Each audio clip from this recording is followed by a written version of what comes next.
তো চলো আজকের মতো শুরু করি আমার ডেইলি ব্লগ। কিছুদিন আগে ফেসবুকে একটা ভিডিও দেখি অ্যাভোকাডো টোস্টের, ব্যাস তারপর থেকে মন যাচ্ছিল বাড়িতে বানিয়ে ট্রাই করার। তো সকাল সকাল বাবা নিয়ে আসে মার্কেট থেকে অ্যাভোকাডো, তবে এটা কিন্তু একটু এক্সপেন্সিভই ছিল। তো ভিডিওতে যেমন যেমন বলা হয়েছিল আমি ঠিক সেভাবে সব অ্যারেঞ্জ করে নিলাম। বেশি কিছু লাগে না, শুধু লাগবে অল্প পেঁয়াজ কুচি, টমেটো, লেবু, ব্ল্যাক পেপার আর নুন। ফার্স্টে অ্যাভোকাডোকে মাঝখান থেকে কেটে নেবো। জানো, এর আগে আমি ইনস্টাগ্রামে প্রচুর অ্যাভোকাডো কাটার ভিডিও দেখেছি, তো সেই স্টেপগুলো ফলো করেই কাটছিলাম। এই তো দেখো কত সুন্দর করে অ্যাভোকাডোটা কেটে নিলাম।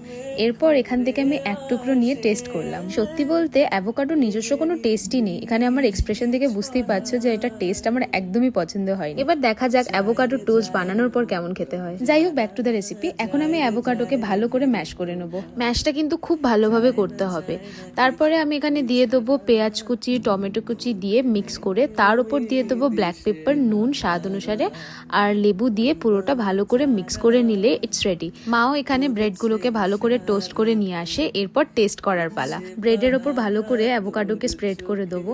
টেস্ট করার সময় কিন্তু আমি একটু ভয়ই পাচ্ছিলাম, কারণ অ্যাভোকাডো যখন আমি এমনি এমনি খেয়েছিলাম তখন আমার একদমই পছন্দ হয়নি। এরপর জানি না টেস্টটা কেমন লাগবে। অ্যান্ড যখন টেস্ট করলাম তখন অনেস্টলি এতটা ভালো লেগেছে, আমি ভাবতেই পারিনি যে এটা এতটা টেস্টি হবে। দেন